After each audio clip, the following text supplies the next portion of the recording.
कळेनाच झालं, कारण प्रवास माझा फार खूप मोठा आहे. पण सुरुवात करते मी माझ्या शाळेपासूनच. खरं तर मी खूप खोडकर होते, दिसते शांत.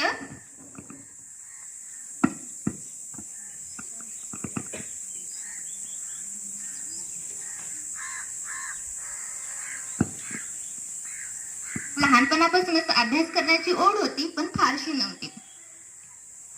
पहिली दुसरी मध्ये असताना मला पण खूप कंटाळा यायचा शाळेत यायचा. पण यायचे मी, पण 15-20 दिवसामधून एकदा तरी शाळेच्या मागे दप्तर टाकून पळून जायचेच मी.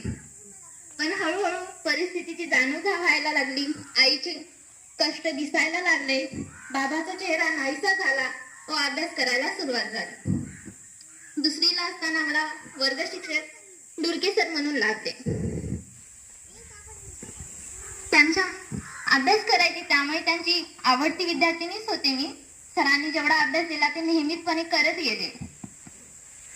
तिसरीला असताना मला कायटे सर म्हणून वर्ग शिक्षक लागले आणि त्यावेळेस मी वर्गाची कॅप्टन होते, त्यामुळे माझं फार चालायचं. त्यामुळे वर्गात कोणी नसलं तर मी स्वतः मुलांना शिकवायचे. सर मला नेहमी प्रोत्साहित करायचे, त्यामुळे आत्मविश्वास वाढत गेला. व कायटे सरांसोबतच पुढे सर आणि विराळे सर यांचे एक्स्ट्रा क्लास असायचे, त्यामुळे मी पहिली सामान्य ज्ञान तेजस्विनी सामान्य ज्ञान स्पर्धामध्ये 2रा क्रमांक पटकावला. त्यामुळे आणखीन आत्मविश्वास वाढत गेला माझा.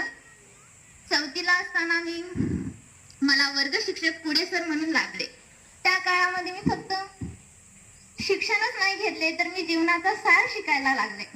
सरांनी मला इतकं काही शिकवलं की हळूहळू खूप अभ्यास करायची ओढ जास्त प्राप्त झाली.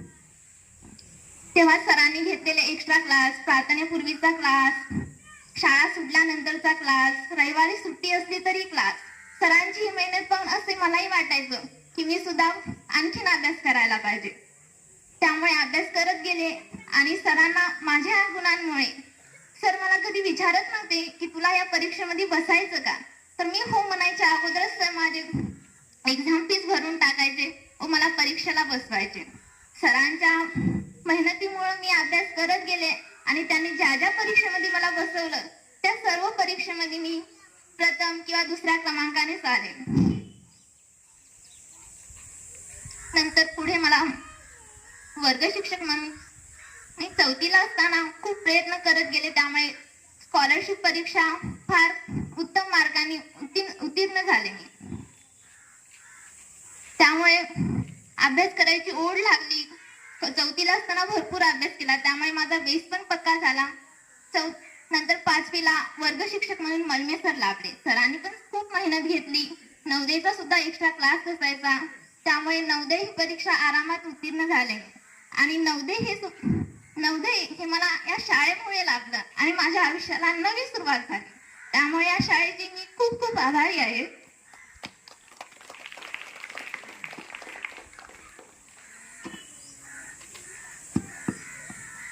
हा तर झाला फक्त अभ्यासक्रमाचा भाग. हे जे सर्व शिक्षक होते ते फक्त मला शिक्षक म्हणूनच लाभले नाही, तर फ्रेंड्स म्हणून सुद्धा शाळेमध्ये केलेली मस्ती मला आठवते. हे झाड मी लावलेलं होतं आणि आज ते इतकं मोठं झालं. सुट्ट्यामध्ये नेहमी म्हणजे कुठं जायचं म्हणले की मला आठवायचं माझ्या झाडाला पाणी कोण देणार, आणि मी सुट्ट्याला जायचे नाही मग.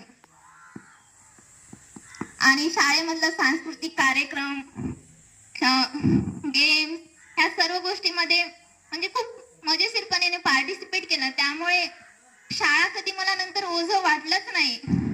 पुढे पुढे चालत गेले.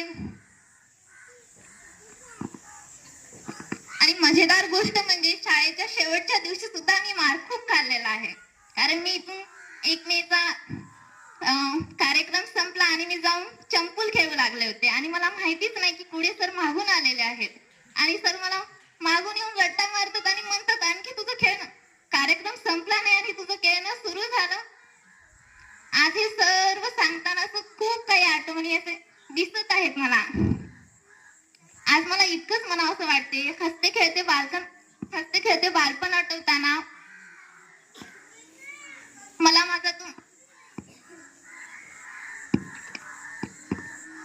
हसते खेळते बालपण आठवताना मधातच मला शिक्षकांचा मार आठवतो. मार पाडल्यावर अश्रू गाळताना तुमचे ते बोल आठवते. लग्नासाठी डोळ्यात पाणी उरवणार की नाही आता हे सर्व हर्षात आठवताना पुन्हा या शाळेत एकदा खेळावंसं वाटतं. हा माझा इथल्या शाळेचा एक्सपिरियन्स प्रवास होता. नंतर मी पुढे नवोदयमध्ये गेले. नवोदय या आयुष्याचं म्हणजे खूप मोठं म्हणजे असं नवीन शाळा, घरापासून लांब जाणं खूप अवघड गेलं, पण तिथे पण नियमितपणे अभ्यास करायला लागले. तिथे पण छानशा म्हणजे हुशार विद्यार्थिनी मधूनच मी एक होते. मला तिथे दक्षिणा एक्झामची सुवर्ण संधी लाभली आणि त्या संधीचे मी सोनं केले आणि मला 1 वर्ष कोचिंग क्लासेस फ्री भेटले. त्यामुळे मी नीट एक्झाम पास झाले व मला GMC नांदेड इथे प्रवेश मिळाला आणि आज मी तुमच्या पुढे डॉक्टर म्हणून उभी आहे याचा मला सुद्धा खूप अभिमान आहे.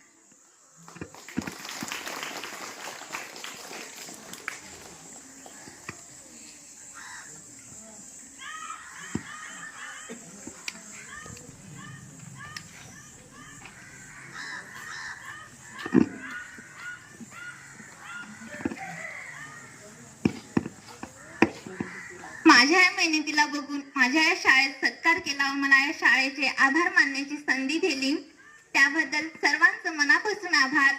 इथले शिक्षक मला आता ओळखीचे नाही आहे तितके, पण तरी खूप खूप आभार सर.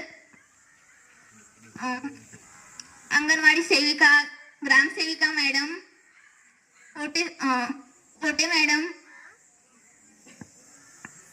आणि सर्वांचं गावकरी मंडळी यांचं सर्वांचं मनापासून आभार माझ्या या कार्यक्रमाला उपस्थित राहिल्याबद्दल.